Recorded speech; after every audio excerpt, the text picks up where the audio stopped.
Ladies and gentlemen, thank you for your support. Today we have a very good topic as always. My name is Isaac Palacios with put a little bit of music on me, put a little excitement, yeah? Okay?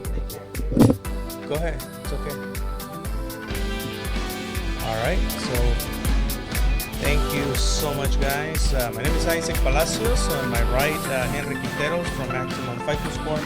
We're happy to talk to you today. Today we have a bunch of questions that you may have, or you have asked yourself in the past, and we're going to answer some of those questions for you.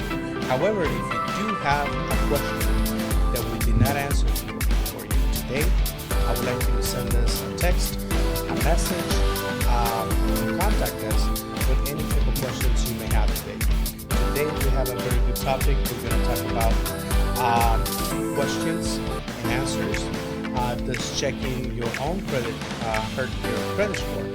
Those are one of the questions that we have, but we have so many questions that we want to answer for you. Once again, my name is Isaac Palacios with Henry Quinteros with Maximum Fico Score. Thank you. There you go.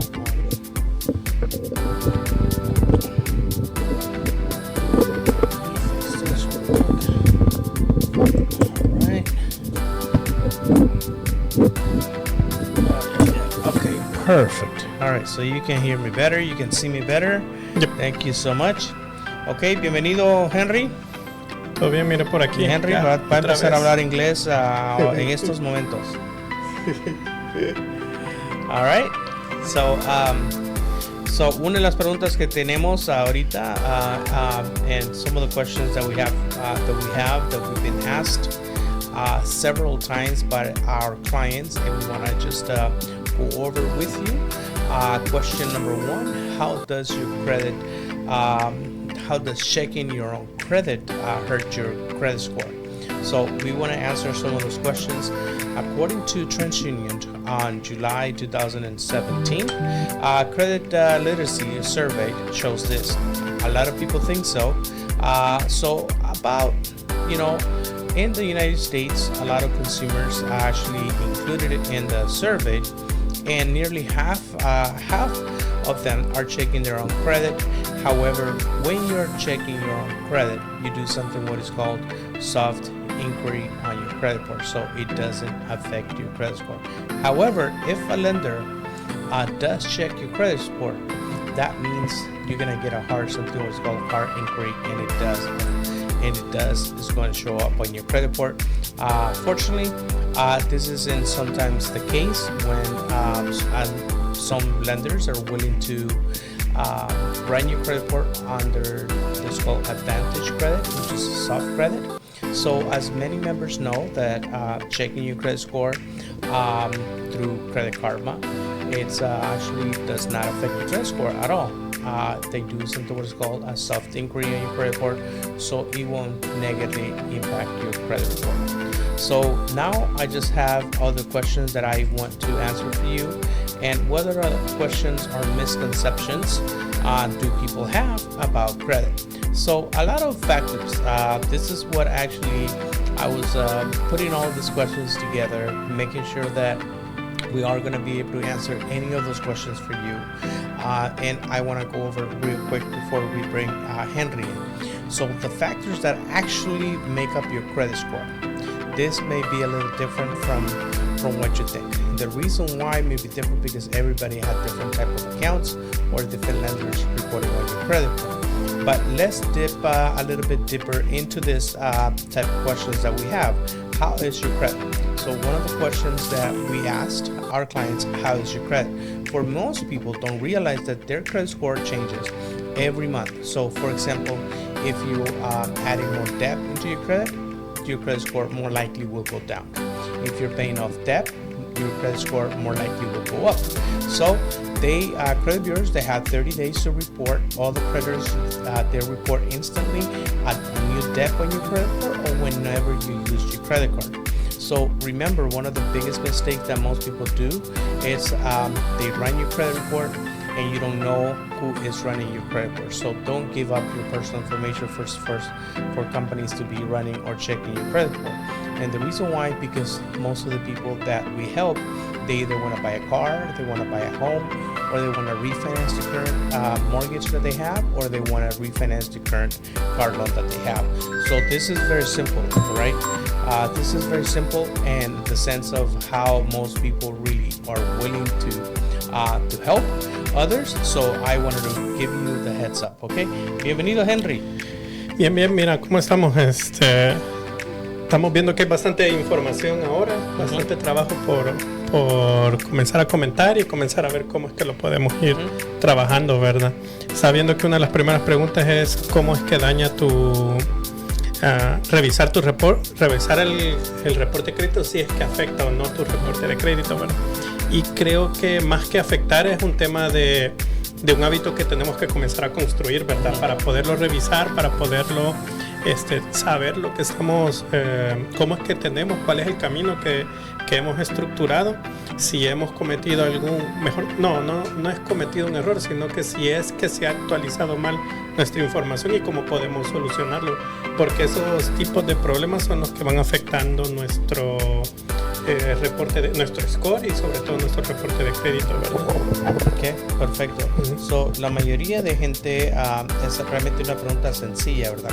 ¿Cómo está su reporte de crédito? La respuesta es sencilla. Realmente para algunas personas contestarlo posiblemente sea complicado, según la estadística.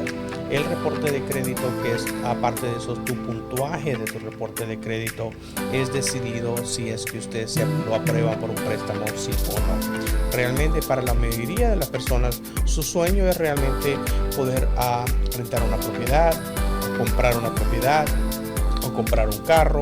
So, prácticamente lo que nosotros estamos haciendo es dando la información a ustedes para que ustedes puedan tener mejores oportunidades para que puedan comprar su propiedad, ¿verdad? Nosotros le vamos a dar las preguntas que nosotros frecuentemente nos preguntan a nosotros y nosotros les vamos a contestar debido a lo que nosotros contestamos a nuestros clientes. Otra de las preguntas es, mucha gente se confunde acerca de lo que es el crédito. Acuérdese que no se preocupe, no está solo. Realmente dentro de las cosas nosotros le vamos a dar paso a paso para que usted pueda seguir y pueda tener una mejor inversión cuando tenga que usted mejorar su reporte de crédito. Si tú realmente estás en el proceso de prepararte para comprar una propiedad, comprar un carro, o simplemente ya compraste una propiedad pero no tienes un crédito o puntaje adecuado, este es el momento para que se pueda preparar. Nosotros tenemos programas en Maximum Fico Score y eso es lo que nosotros vamos a dejarles saber a ustedes. Y de eso se trata, ¿verdad? El tema de comenzar a comprender cómo es que se trabaja nuestro reporte de crédito, cómo debemos de estructurarlo y sobre todo que vayamos comenzando a entenderlo, sobre todo porque al principio puede resultar un poco complicado y pensar que es muy difícil el tema de qué tipo de metodología utilizan para ir sumando, sabiendo cómo es nuestro reporte de crédito, pero al final si tenemos 3-4 pasos fundamentales bien estructurados, conociendo y sabiendo cómo es que funciona, va a ser mucho más fácil para nosotros irlo reparando, y eso es lo que he ido viendo en relación a todo este tiempo, ¿verdad? Mientras ese fundamento tú lo tienes bien claro y sabes cómo darle el paso a paso, poco a poco se va arreglando tu reporte de crédito y se va transformando. Sobre todo porque no tienes que batallar tanto. Al principio puede ser que cueste el tema de hábito, pero ya después mejora poco a poco, ¿verdad? Y gradualmente y sobre todo mucho más grande. Okay, so the questions that most people have is does checking your own credit hurt your credit scores?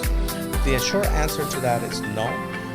If you do it yourself, if you hire a company such as a lender for a home loan or a car loan, they usually run something what's called a hard inquiry on your credit report.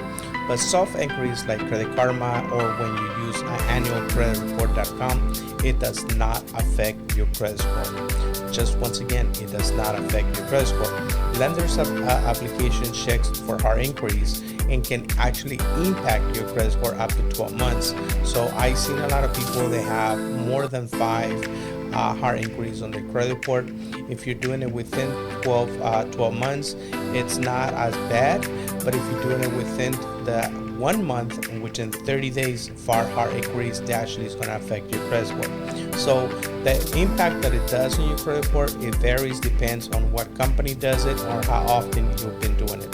So instead, I'm going to give you some tips, and you want to do this, right? So you want to review your credit report from Experian, TransUnion, and Equifax. Why you want to do that? You want to make sure that if you give access to any of these companies that you wanted to go and apply for to get a car, but they actually run it way too many times, and you did not give them the authorization to run it 10, 15 times, and I've seen it up to 30 times. So make sure you ask the Bureau's Experian, TransUnion, and Equifax to remove that information that they did not have authorization to run their credit report. Now, you need to do the second step, which is set calendar reminders to check your credit report monthly. There are companies like IdentityIQ.com. They can actually help you to monitor your credit report. But if you don't want to pay a credit monitoring company, Credit Karma will be one of the best tools you can have. But also you can open an account with Experian, TransUnion, and Equifax. They can help you to monitor your credit report, and you don't have to pay to do this. If you do want to have alerts and stuff like that, yes, they will charge your account. So the tips that I want to give you also is for you to dispute any type of errors or any type of accounts that are shown in your credit report that you see that it is not your account. So how you want to dispute these errors, I want to show you how you do this, okay? So step by steps, I'm going to give you some of the steps on how we do it so you can do it yourself. Para comenzar, el tema de si consultar nuestros reportes nos afecta, eso termina siendo de lo que hablamos al principio, y es que es una consulta suave, no es necesario que nos afecte, sino que más bien es un proceso en el cual podemos nosotros involucrarnos y comenzar a trabajar nuestros reportes de crédito. ¿Por qué hay que revisarlo? Es porque así vamos a tener claro cada cuánto tiempo se va actualizando y si se va actualizando correctamente. Los tips o recomendaciones son tanto que se puede visitar en anualcreditreport.com y pedir un reporte anual de nuestro reporte de crédito en nuestro buró, o a través de Credit Karma u otras compañías. De igual manera, si uno consulta los 3 burós principales, que serían Equifax, Experian y TransUnion, nos va a dar la clave para ir sabiendo cómo ir actualizando nuestra información. Y al final, sobre todo, lo que debemos de entender es que si el reporte de crédito tiene algún error o nos damos cuenta de que hay alguna cuenta extra o que no reconocemos, la podemos disputar o ver que se corrija, ¿verdad? Okay, perfect. One of the questions that we also get is, why did my credit score drop? I am sure it probably had happened to you, and you don't know what causes your credit score to drop. I'm going to give you some of the causes, the reason why your credit score may drop or had dropped in the past before. One of them is payment history. If you have a missed payment on your accounts, your credit score is going to drop anywhere from 50 points all the way up to 75 points, sometimes even more than that. Another way that your credit score will drop if you have used your credit cards in the past. So if you spike up your balances, that means your balances rose anywhere from 10% all the way to 60, maybe 75%. So your credit score eventually it's going to drop. Even if you paid the account before the due date, actually your credit score will drop. So make sure you keep your accounts in check. Make sure you check your monthly statements, making sure that you have a very low balance reporting on your credit report. The third thing, and the reason why your credit score will more likely will drop, is because you have applied for new credit. So hard inquiries that we were talking about before, or new accounts, will temporarily drop your credit score. For example, I used my credit cards, one of my credit cards, to buy some equipment that we needed. My credit score dropped around 21, an average of 25 points on all 3 bureaus. So the reason why it dropped, because my balance went up. Now that I pay off that balance, 2-3 weeks later, my credit score went up again. So another way that it will drop, it actually just happened to me last week. An account was closed. I purchased some jewelry accounts several years ago, and I never really used that account anymore. So since I was not using it, they decided to close the account on me, and my credit score dropped about 15 points. That usually happened, and because they closed the account on you, your credit score will drop anywhere from 15 points all the way to 35 points, sometimes even more, depends on what type of account it is.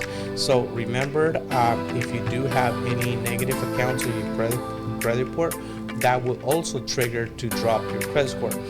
Negative accounts such as late payments, charge-off, collections, or anything that is reported negative on your credit report will definitely drop. So, and also your credit score will drop if there's a data error on your credit report. That means somebody is misreporting that information on your credit report. It will definitely drop. So, and also I'm going to give you the steps on how you can fix that your credit score. Okay. Entonces, esta pregunta que es sobre todo para ver cómo es que bajan nuestros puntajes de crédito, tiene diferentes causas. Esas diferentes causas están relacionadas siempre con el historial de pago. Creo que la parte del historial de pago es la parte más importante porque tiene un peso muy grande en nuestro reporte de crédito, alrededor del 35%. Entonces, si nosotros controlamos nuestro historial de pago, que siempre sea a tiempo, que no tenga ningún retraso, sobre todo que no sea retraso más de 30 días, 90 o 120, porque se vuelve algo muy negativo en nuestro reporte. Si lo llegas a obtener o tienes que comenzar a negociar con estos acreditadores, que ya no vas a volver a caer en esto, y sobre todo si te comprometes a no caer, ya no volverlo a hacer, ¿verdad? Eso es lo más importante de todo esto.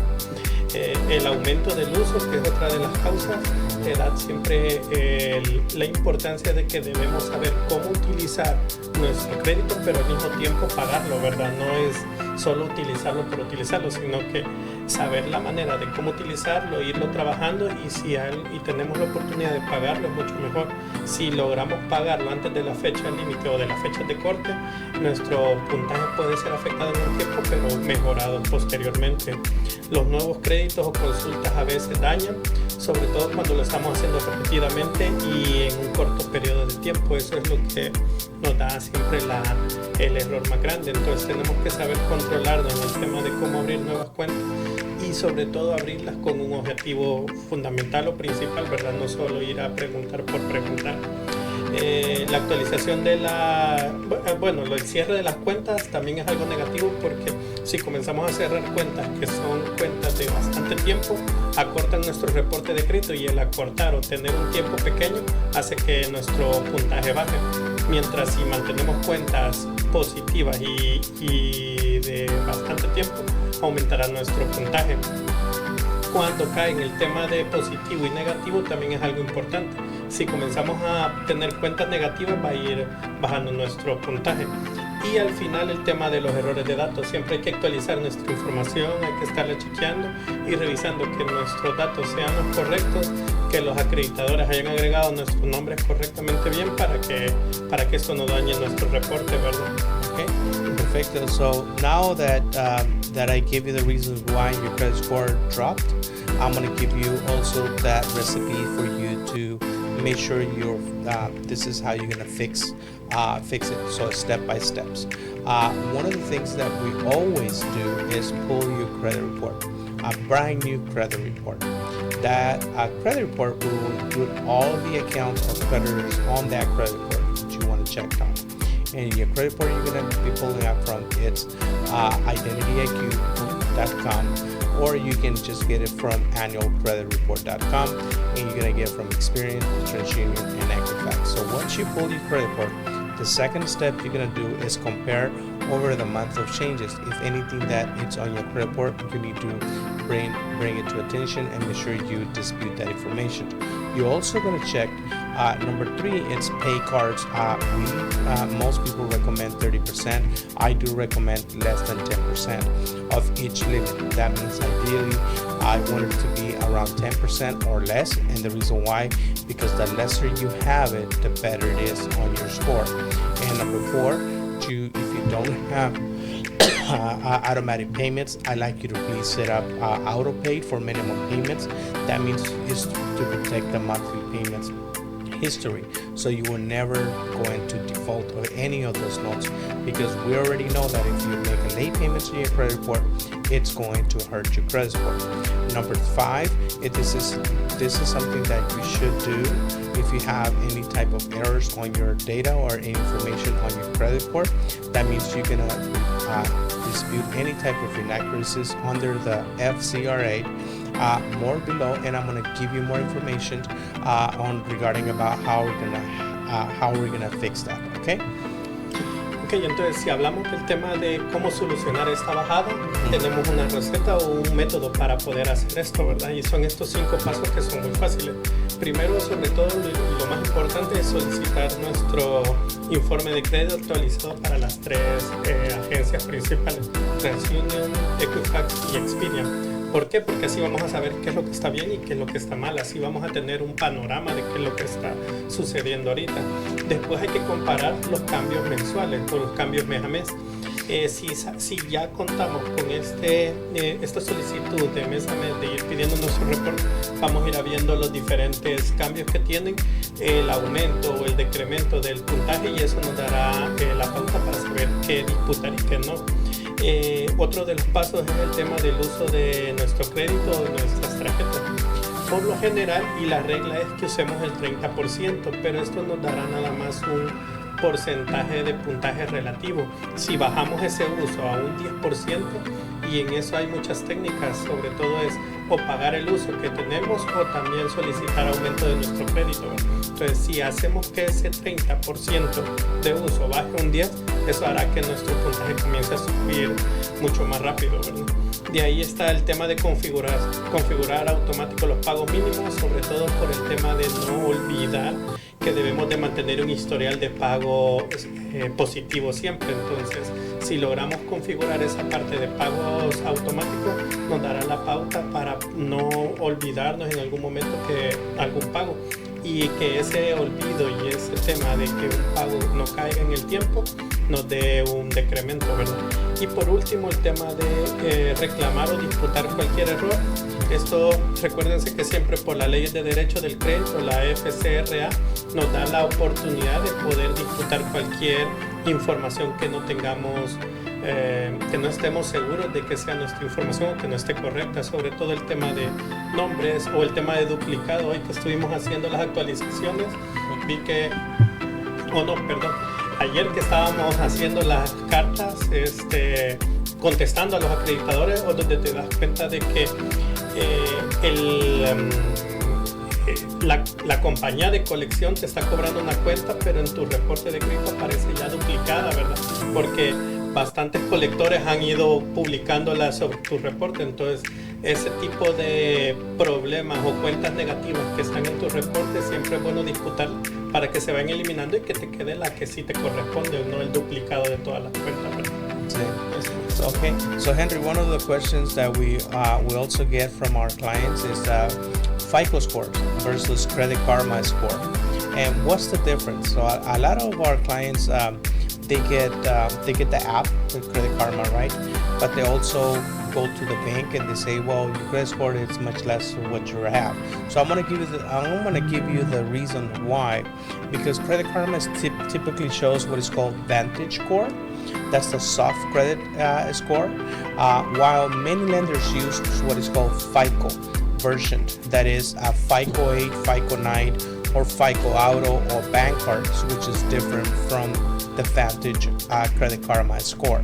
So each model weights actually data differently, so numbers that can be varied. So any bank will run your credit report, they will use FICO. Usually Credit Karma use Vantage score only. So the tip that I have for you is track your record, track your credit report if it's going up or down, all across all 3 bureaus, which is Experian, TransUnion, and Equifax, before you start shopping for a car or a home loan. So all the lenders which FICO version, they will use it to actually give you a loan, a car loan, or a mortgage, or any type of credit card. So be careful when you know what your score is, so you exactly know what to do in that case. Para el tema del puntaje FICO y el puntaje Credit Karma, La diferencia es que utilizan diferentes modelos de puntuación, ¿verdad?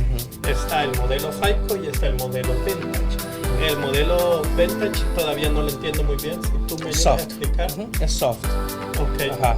Entonces, el modelo FICO es el que utiliza las cinco ramas diferentes, que es tanto tu antigüedad, tu historial de pagos, tu número de cuentas o mixer. Realmente lo que es la diferencia de eso, Henry, es de que los bancos, por ejemplo los mortgage, van a usar siempre FICO, ¿verdad? Cuando tú sacas tu reporte de crédito de Annual Credit Report, va a ser Vintage Credit Score. No es realmente FICO, porque es diferente. Hay FICO número 8, FICO número 9 o diferentes FICO. Hay FICO número 4 o 5 versiones, exactamente. La mejor manera es de preguntarle al banco qué tipo de FICO Score ellos están buscando y ellos te lo van a decir, ¿verdad? Por ejemplo, nosotros tenemos identityiq.com, puedes sacar tu Advantage Credit Score, right? Nosotros tenemos My Score IQ, puedes sacar tu FICO Score, ¿verdad? Son diferentes maneras, cuesta un poquito más caro, pero esa es una de las mejores maneras de cómo saber cuál es tu puntaje realmente. Ok, entonces más que todo es de investigar el tipo de modelo que ellos están usando, correcto. Y sobre todo, creo que lo importante también es poderlo visualizar con el tiempo, ¿verdad? Cómo es que va modificándose dependiendo de las transacciones o los movimientos que vas utilizando en tu reporte de crédito. Si ordenas tu información, si aumentas tu historial, si arreglas tu historial de pagos, entonces todo eso te va a dar el camino o el puntaje que tú deseas al final. Okay, so one of the other questions that we get, Henry, this is actually all the time that we receive those phone calls, and when we talk to our clients that had signed up with our service, hey, how often the FICO score is updated? Well, the quick answer to that is every 30 to 45 days. But remember, all scores are recalculated whether a new data is posted or not. So most creditors report every 30 to 45 days. So often you want to check your account cut date. That means the closing date on your account. So you can actually make the payment before the statement close date. So this actually will help you to lower the balances so you can get that higher credit score. Your score isn't just on timer, it is an update on your data. What it actually does, it helps you to keep the score up once you pay off the debt before the closing date. The pro move that I want to give you is pay your credit cards on time, on target, anywhere from 3 to 5 business days before the statement closes. This is actually very, very important. The reason why you want to pay any type of debt before the closing date so they can report a much lower balance on your credit report. So to answer the question that Henry had, is a soft pull versus a hard pull. Why my score different from all soft pulls versus a hard inquiry? Well, soft pull, that means that you're actually ordering that credit report for approval, so no score impact on that when it's a soft pull. So that's the reason why I always advise my client, hey, get a soft pull and find out if they are willing to check your credit on a soft pull, so they can check and see if based on that credit score they have, they can actually give you the loan that you're looking for. So they, of course, they use different models, different banks, different creditors, different lenders. So, but you also, a lot of lenders, they want to use something what's called a hard pull. When you fill out the applications, you authorize them, and this may lower your credit score. And the reason why, because it's a hard pull. The hard inquiry shows in your credit report anywhere from 15 to 35 points, sometimes up to 75 points. So you want to make sure that they only run your credit score only once. The only reason why I ask most of my clients to go to any credit union, I like Valley Strong Credit Union here in Bakersfield, California. Go apply for checking or saving accounts, and you can apply for a credit card. And if you're planning to get a car loan, have them check your credit score and see what can you be approved for based on your income, based on your credit, based on the debts that you have, so you can get a much better terms and conditions on that new loans. So this is very important. The rule of thumb is the batch for shopping, meaning that I want you to check every lender up there, at least 3 to 4 lenders, so you can see they can give you a much better rate. At the same time, if you do this within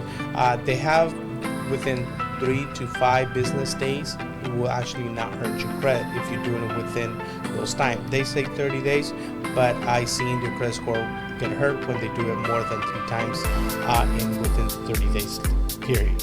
Okay. Ok, entonces para la pregunta de con qué frecuencia se actualiza el puntaje FICO, tenemos de que por lo general se actualiza cada 30-45 días. Esto nos da siempre un periodo para poderlo trabajar.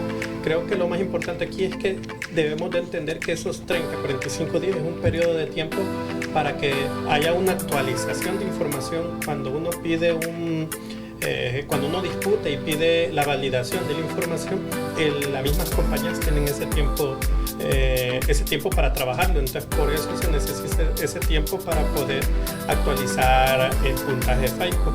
Y recordar de que cualquier modificación, cualquier movimiento o cualquier disputa, vamos a necesitar ese tiempo establecido para que se vea reflejado en nuestro reporte de crédito. Así que si disputamos para mejorar y eliminar ciertas situaciones negativas, vamos a necesitar ese tiempo para que se vean reflejados. De igual manera, alguno de los consejos es el tema de pagar las tarjetas antes de alcanzar el saldo deseado, de 3 a 5 días, antes del cierre del ciclo de facturación, para que el saldo reportado sea menor. Como estamos hablando del tema de bajar nuestro puntaje de utilización, entonces sería siempre importante pagarlo antes de que cierre para que pueda ser reflejado en nuestro puntaje. Ya de ahí hablamos de las consultas suaves y las consultas fuertes o duras. Estos dos tipos de consultas, las suaves no van a dañar nuestro reporte y las duras sí lo van a dañar. Las consultas suaves son consultas que nosotros mismos realizamos sobre nuestro reporte para saber cómo vamos o cómo va nuestro score. Entonces por eso se da la oportunidad de que no afecten. Y las consultas duras van siempre solicitadas por autorización y van a veces dependiendo de qué acreditador lo esté haciendo. Entonces esas no son recomendadas utilizar mucho, porque entonces ahí baja nuestro reporte de nuestro score en nuestro reporte de crédito. Y para finalizar también el tema de que es mejor no hacer varias solicitudes en un periodo corto de tiempo, porque va a dañar muy fuertemente nuestro reporte de crédito, nuestro score, ¿verdad? Okay, so we have questions from our clients, and we're going over those questions that we mostly get here at Maximum Fico Score. Will paying off collections help my score? Well, in context, it matters. So I'm going to talk to you. Many newer scoring models, especially now that there are a lot of new models right now coming up, would reduce the impact of a paid collections versus some lenders that they look favorably, or meaning that they want to show you as a paid or a settled account.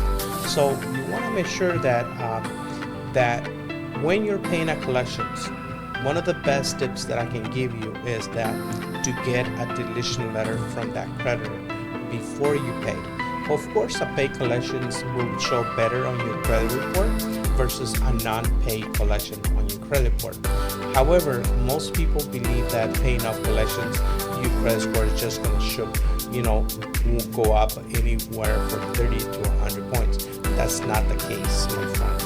So to make sure that actually it's going to help your credit in a better way, is for you to get a deletion letter from any type of creditors collection companies that you may have an account. The best practice, if the debt is valid, it's negotiating right.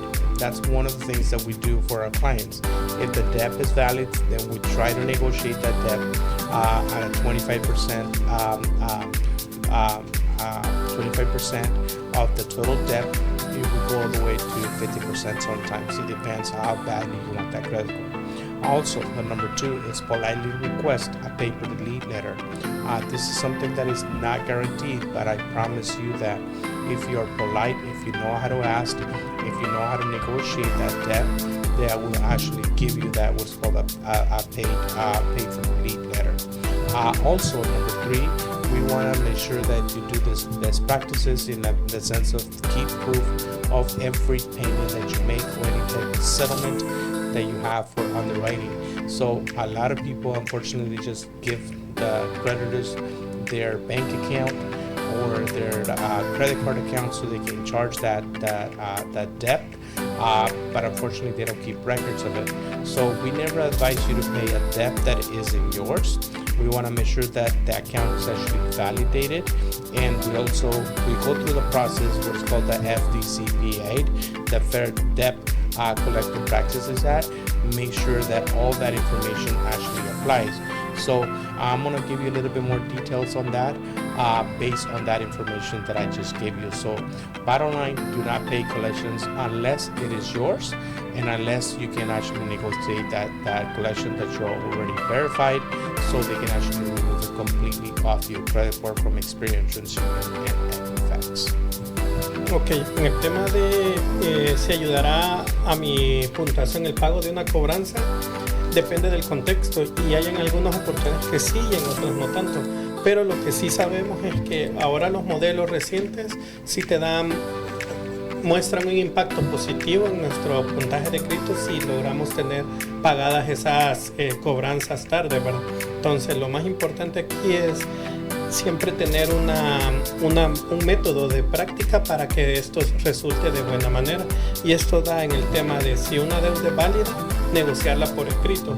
Lo primero que resulta es que como vamos a tener bastantes cuentas negativas, esas cuentas negativas pueden ser de que sean duplicadas o no, o pueden ser también de que no estén bien detalladas y deben de ser nuestras. Entonces siempre necesitamos validar esa deuda primero. Correcto. Después hay que solicitar la cancelación de la deuda.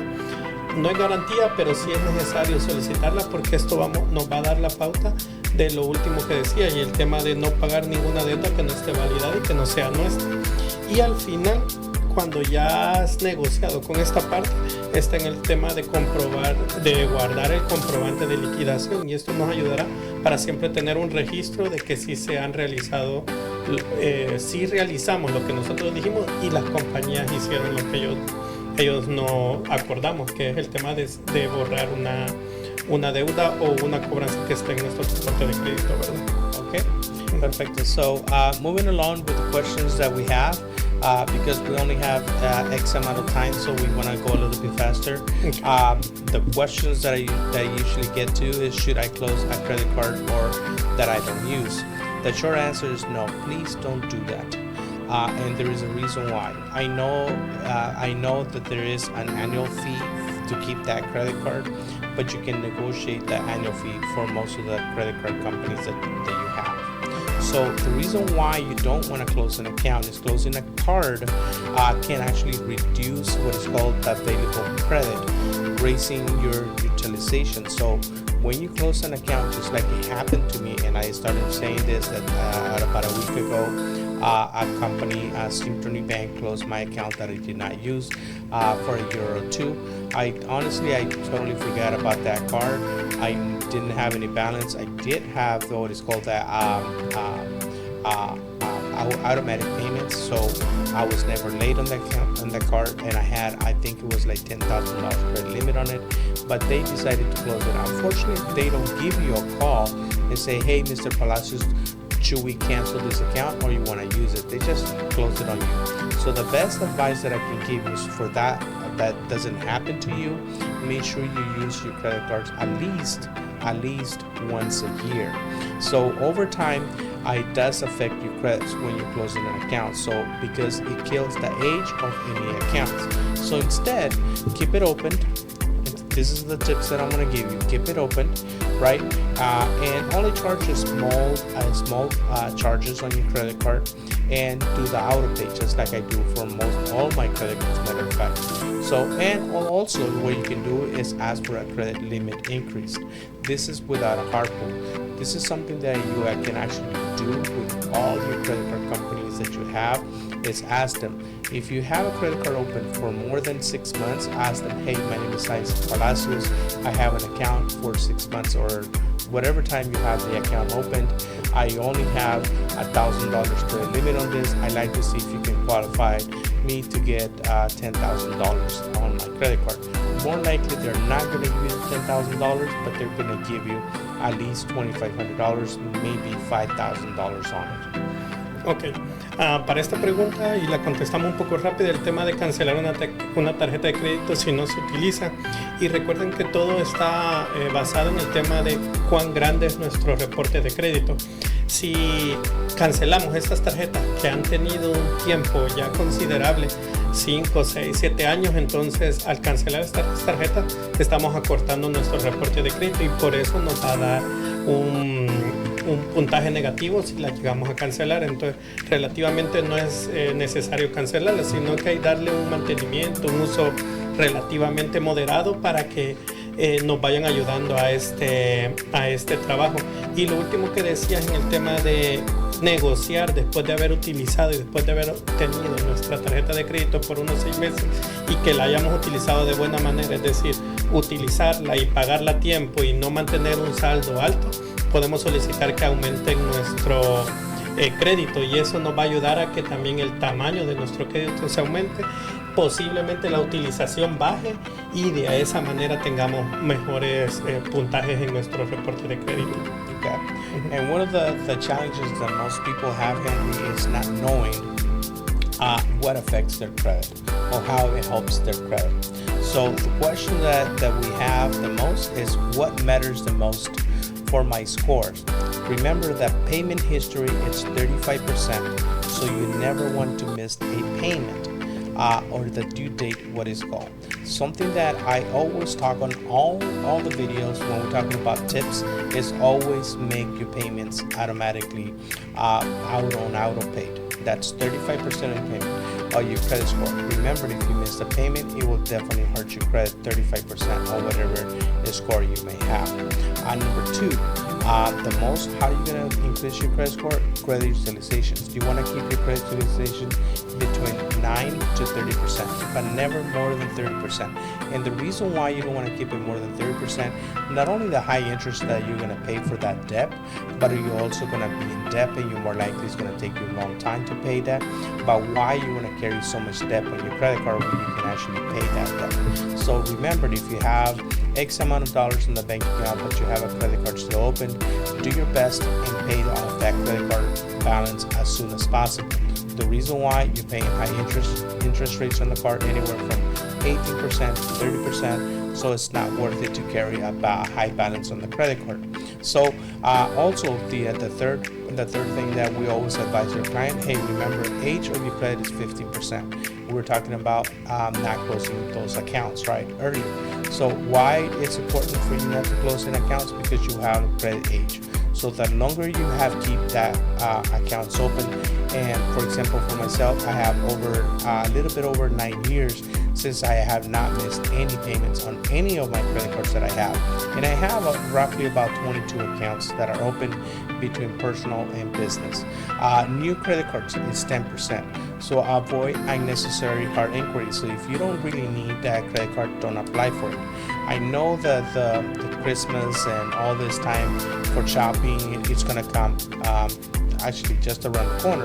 So it's easy sometimes when you go to Macy's or any store, and they offer you to get an additional 10, 50% or 40% off of the merchandise that you're doing if you apply for a new credit card. If you don't really need it, don't apply for it.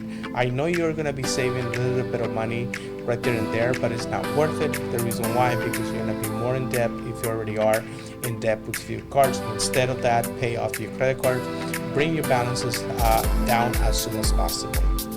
Ok, para el tema de qué es lo que influye a nuestro puntaje de crédito, son 5 factores importantes.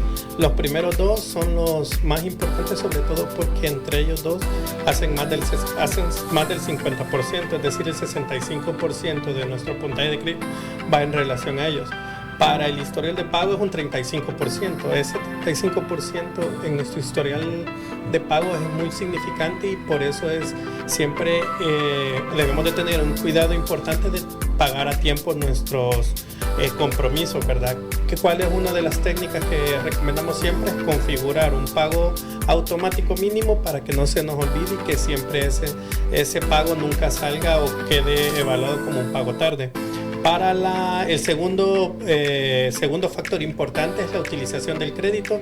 Este va de un 30% y aquí más que todo lo que estamos buscando es que nuestra utilización esté en el 30% y si queremos aumentar drásticamente nuestro puntaje caiga a un 10%. Algunas de las técnicas, como lo que hablábamos en la pregunta anterior, es solicitar el aumento de nuestro crédito para que nuestra utilización baje. Después de ahí está el tema de la antigüedad, que es un 15%, y este habla sobre todo de no cerrar cuentas para que nuestra antigüedad aumente en el tema de nuestro reporte de crédito. El tipo de crédito habla de la gestión. Debemos de comprobar que somos capaces de poder manejar tanto un préstamo a tiempos o plazos como una tarjeta de crédito. Entonces es importante tener una diversificación de los tipos de crédito. Y por último, el tema del nuevo crédito, que es evitar que haya solicitudes de crédito innecesarias, no hacer tantas solicitudes duras o high inquiry, porque si no va a estar dañando nuestro reporte de crédito. Y para esto, este último es un 10%, para el tipo de crédito un 10% también, y la antigüedad un 15%. Muy bien. So the next question that I have is, matter of fact, this is a question and a tip that I'm going to give you. And the reason why is because you have some challenges on your credit report, correct? So, and how do I dispute errors on my credit report? Well, we use the consumer law, FCRA, the Fair Credit Reporting Act. The reason why we use it is because everything on your credit report must be accurate, 100%. Everything must be accurate. Starting from your name, social security number, date of birth, addresses, phone numbers, even your employer information has to be accurate. Any other information that does not belong to you must be removed from your credit report. And this is what the FCRA gives you as a consumer law that make sure everything is correct and accurate on your credit report. And these are the steps that we usually take with all of our clients, and we're going to give it to you. So what we do, we gather information from our clients. That means IDs or driver license, proof of address, statements or letters that our creditors are sending to our clients. So remember, you need a copy of your ID or driver license, proof of address, statements, or any information that you are receiving from any of those creditors. And list each of those items that we are going to be disputing based on your credit report, and we give you that is not mine or paid, or the date or the amount is wrong. So you want to make sure everything is correct on your credit report. And the reason why, once again, because under the Fair Credit Reporting Act, that everything has to be accurate on your credit report. And number three, we go ahead and send the dispute to the bureaus. That means Experian, TransUnion, and Equifax, requesting them for them to update all that information on your credit report, because everything has to be updated. So all the furnishers, all the creditors, and the collectors must update all that information. If they cannot validate any debt or any collections you may have, they might remove it from your credit report. So what we do, we want to send all that information certified mail. You don't have to, but I advise you that you do. You want to keep copies of what you sent, because you want to document everything, the whole process when you're reviewing your credit and fixing your credit score. Bureaus generally take to investigate your credit report anywhere from 30 to 45 days.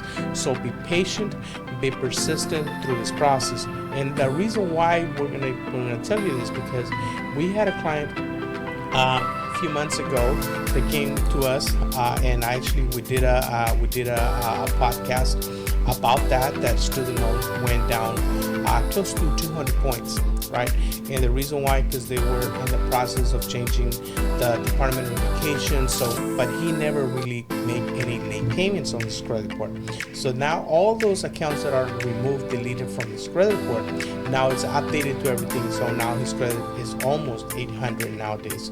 So we congratulate our client for having this type of results. And I know that when you don't make those mistakes, and we have ways to prove it that it was not your mistake, they can actually update that information.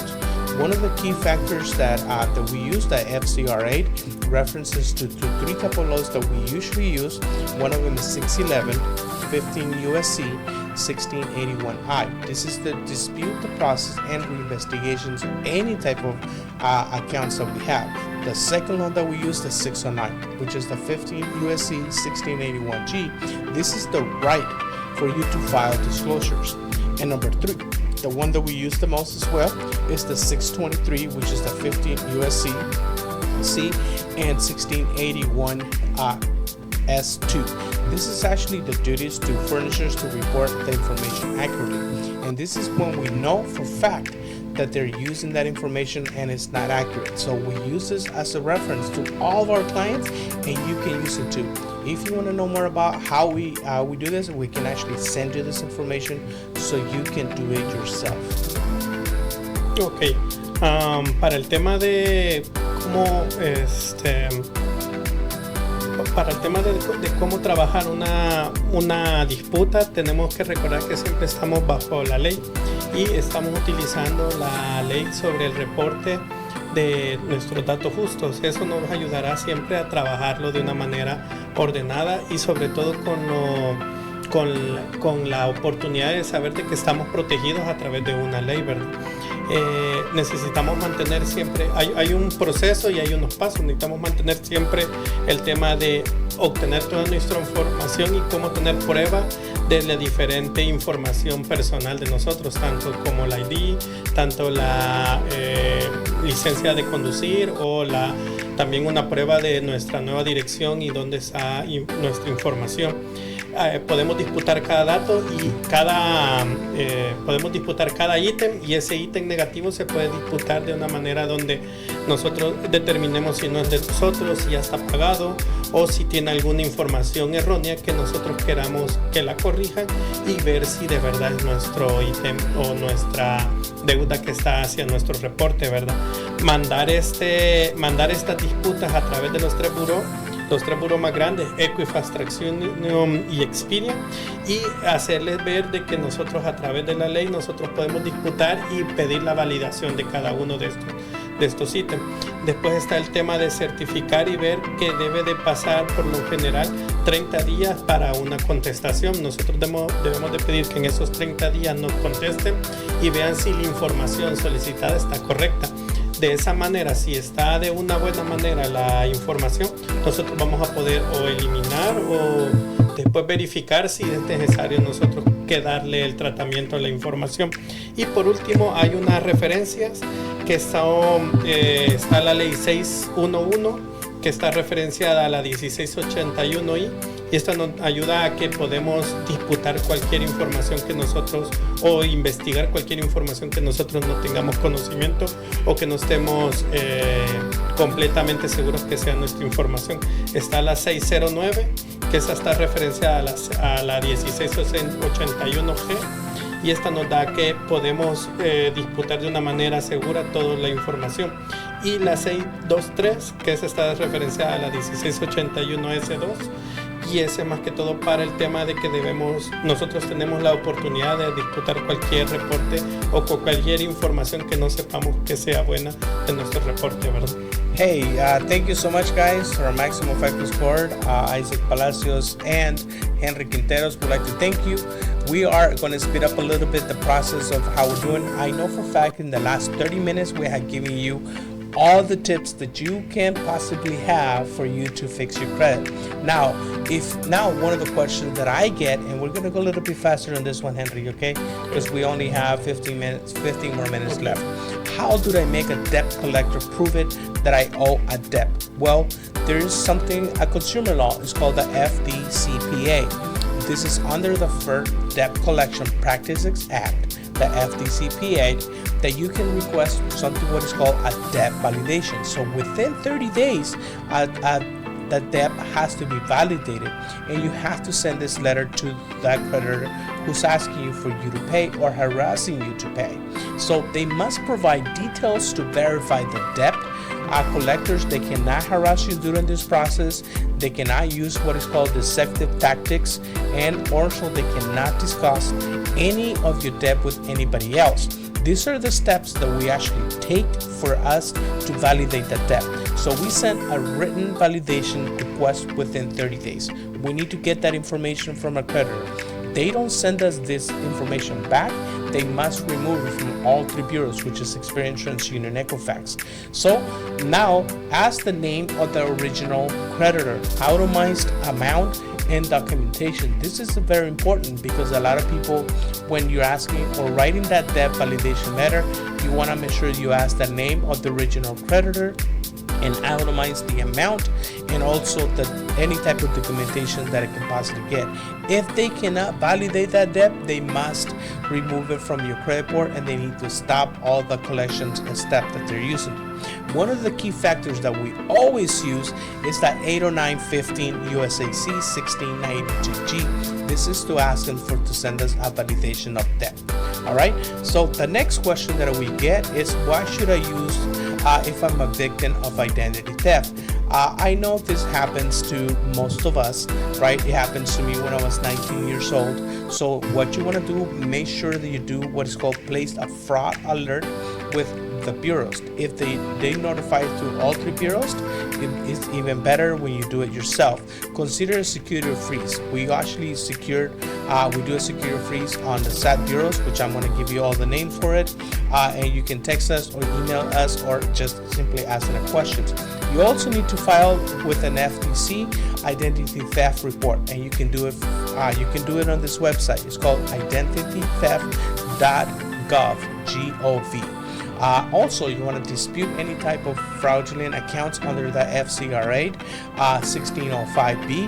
That means you're blocking any information from your information to anybody else other than yourself. So you want to make sure that you block everything so they don't have access to any of your personal information.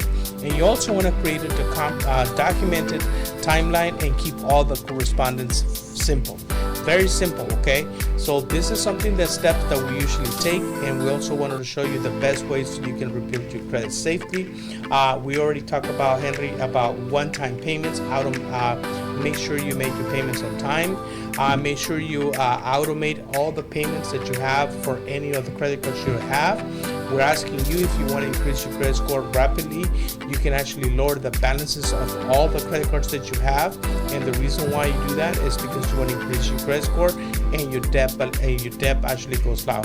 So you start with the starter tools. This is something that we advise our clients to. If you don't have any credit, or you're having some challenges with your credit and you don't have a lot of trailheads in your credit report, you can actually order a secure card or a credit builder loan. One of the tools that we usually use from our clients. But we also advise our clients to get something what is called as an authorized user. Only will manage authorized user. If you're getting added as an authorized user, be sure those three things. One, they had never missed a late payment. They had never missed a payment. Number two, they have a very low balance on that account. And number three, the account must be open at least 12 months or more. The older the account is, the better it is. And report positive data. Consider rent utility. This is something, rent utility reporting. This is if you don't have a lot of trailheads, you can actually report your rent and your utility bills to your credit report. Yes, but you have to be careful. Also, if you have not been late on your rent or utility bills, go ahead and report it. But if you have been late, do not report it. That's not something that you want to do. And of course, you want to monitor all three bureaus, Experian, TransUnion, Equifax from all three bureaus. Make sure everything is done correctly. Okay. Yo creo que lo que vamos a hacer para el tema del español con estas preguntas es que vamos a trabajar en la semana con videos cortos para ir pudiendo sacar la información esta más detallada y que nos dé tiempo para ir trabajando los demás. No sé si quieres pasar a la siguiente pregunta. Lo voy a hacer, okay. So we just wanted to make sure that you do understand that we're in Bakersfield, California, and anywhere in the U.S. actually we can help you. We provide compliant, transparent credit counseling and credit repair services. Obviously, our business is actually to help you. Make sure that you do have a good FICO score. Your debt to income must be low to buy a house, to buy a car, and actually feels better not to owe so much money on your credit. Also, we help you to get a copy of your credit report and we customize a plan for you and let you know what exactly it needs to be done under the FCRA and also the FDCPA. These are the rights that you have as a consumer for you to make sure all the accounts are reported correctly, and if any creditors that are harassing you, they must validate that debt, making sure that it's yours. If you have any questions, you can always book a free credit consultations at MaximumFicoScore.com, and we'll give you thoroughly information about how your credit score is on all three bureaus, Experian, TransUnion, and Equifax. So thank you so much. I know that we're going a little bit faster, and I know that we have a lot of questions, Henry, but we're gonna answer most of these questions on our videos throughout the week. So stay tuned for our videos with Henry Quinteros and Isaac Palacios from Maximum Fico Score. Muchísimas gracias, Henry. ¿Qué te pareció toda esta información que estamos dando? Lo que estamos viendo es que es bastante información y cuesta a veces condensarla en poco tiempo, ¿verdad? Pero lo que vamos a intentar hacer es la otra semana volver a seguir donde nos quedamos y traer también videos cortos de entre la semana para poder ir tocando cada tema y así volverlos a dar más información cada día. Rapidito, nomás para darles a lo que nosotros pensamos. Si te chequeas tu reporte de crédito, ¿te afecta tu crédito? La respuesta es no, si es solamente un soft inquiry. ¿Qué es lo que tú tienes que hacer para acelerar el puntaje de tu reporte de crédito? Asegurarse que tú hagas tus pagos a tiempo y que bajes la utilización de tus tarjetas de crédito. Esa es una de las maneras más rápidas para que tu crédito pueda subir. Otra cosa, si tienes que cerrar alguna tarjeta de crédito, por favor no lo haga. ¿Por qué? Porque realmente esto le va a afectar a usted a largo plazo. También si que tanto tiempo cambie su reporte de crédito o su puntaje de crédito, realmente los acreditadores reportan su reporte de crédito una vez al mes, dependiendo a qué compañía están ustedes, pero Experian, TransUnion, Equifax le da una actualización de su reporte de crédito cada 30 a 45 días. ¿Y cuáles son las leyes para que usted pueda utilizar para poder reportar cualquier información que no está correcta en su reporte de crédito?